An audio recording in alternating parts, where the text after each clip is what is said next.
साथियों नमस्कार, मैं कौशल कुमार सिंह, प्रदेश मंत्री उत्तर प्रदेश प्राथमिक शिक्षा मित्र संघ। आज 15 अप्रैल 2022 के लिए आपके समक्ष उपस्थित हैं। प्रदेश में शिक्षा मित्रों के संदर्भ में जो भी समस्याएं, जो भी घटनाक्रम आज चल रहा है, उसके संबंध में चर्चा प्रचर्चा के विषय को लेकर। साथियों, जहां तक शिक्षा मित्रों के संदर्भ में अगर बात की जाए तो हम आपसे बता देना चाहते हैं कि संगठन के द्वारा हर स्तर पर मिलकर आपकी समस्याओं को बताने का कार्य, उनको समाधान करने के लिए जो प्रयास किया जा रहा है, हमारे पदाधिकारी संगठन के सभी लोग इसके लिए लगे हैं। वह अलग विषय है कि कुछ चीजें आपके समक्ष हैं, कुछ आप थोड़ा सा अवॉइड किया जा रहा है कि सारी चीजें एकदम मीडिया अन्य के माध्यम से ना आए, या फिर क्योंकि अधिकांश होता यह है कि फोटो सेशन के अलावा अब तक कुछ हुआ नहीं है। हम जो भी लोग गए फोटो कराने के बाद उसका आउटपुट कुछ नहीं निकला। लेकिन आज की स्थितियां ऐसी नहीं है कि हमारे जो साथी हैं कितना परेशान हैं, ये सभी लोग जान रहे हैं। जो सक्षम है वो एक अलग है, लेकिन अधिकांश साथी, जिसमें लगभग 90% हमारे शिक्षा मित्र ऐसे हैं जो घर की आर्थिक तंगी से जूझ रहे हैं। उनका किस तरह से उनका अपना व्यवस्था चल रही है, ये वही जानते हैं, या उनके आस पड़ोस के जो शिक्षा मित्र साथी हैं वह जान रहे हैं। इसलिए अब आप लोगों से सिर्फ एक ही अनुरोध ये रहेगा कि इस समय प्रदेश सरकार पर भरोसा बनाएं। और ये आप जान लीजिए, आज किसी भी जाति, किसी भी धर्म, किसी भी वर्ग का कोई ऐसा व्यक्ति नहीं है जो प्रदेश सरकार की योजनाओं से अछूता हो और उसका लाभ ना मिल रहा हो। तो आप ये भी जान लीजिए कि आने वाले निकट भविष्य में आपका भविष्य भी उज्जवल होगा। हमारे लोकप्रिय मुख्यमंत्री आदरणीय महाराज जी श्री योगी आदित्यनाथ जी के कृपा से शिक्षा मित्रों का भविष्य भी जल्द ही उस पर उचित कार्रवाई करते हुए सुरक्षित करने का प्रयास अवश्य किया जाएगा। इसमें कहीं कोई दो राय नहीं है, बशर्ते यह है कि आप भरोसा बनाएं।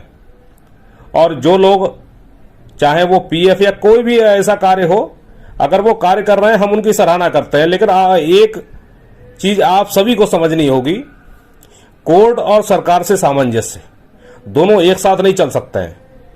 अगर आपको भरोसा कोर्ट पर है तो आप कोर्ट पे भरोसा कर लीजिए। और आप भली प्रकार जानते होंगे पिछले समय में जो भी लड़ाइयां लड़ी गई हैं कोर्ट के माध्यम से, आपको कितनी सफलता मिली है। अगर आप अगेंस्ट होना चाहते हैं तो अगेंस्ट हो जाइए, वो आपकी मर्जी है, ये निर्णय आप सभी का है। और अगर आप वाकई सरकार के साथ रहना चाहते हैं तो जो लोग जा रहे हैं उनको भी समझाइए कि आप सरकार से सामंजस्य बैठा के आप प्रयास करिए। हम सभी उनके साथ में हैं, उनके कार्यों की सराहना करते हैं कि हाँ आपने आगे बढ़े हैं, आपने कार्य किया, जो भी कार्य कर रहे हैं। लेकिन कोर्ट में जाने के बाद किए कराए पे पानी मत फेर दीजिएगा। और आप भली प्रकार जब तक सरकार नहीं चाहेगी आपके संदर्भ में कोई भी कार्य नहीं होगा। इसलिए आप स्पष्ट जान लीजिए, आपको माननीय मुख्यमंत्री जी पर भरोसा करना होगा।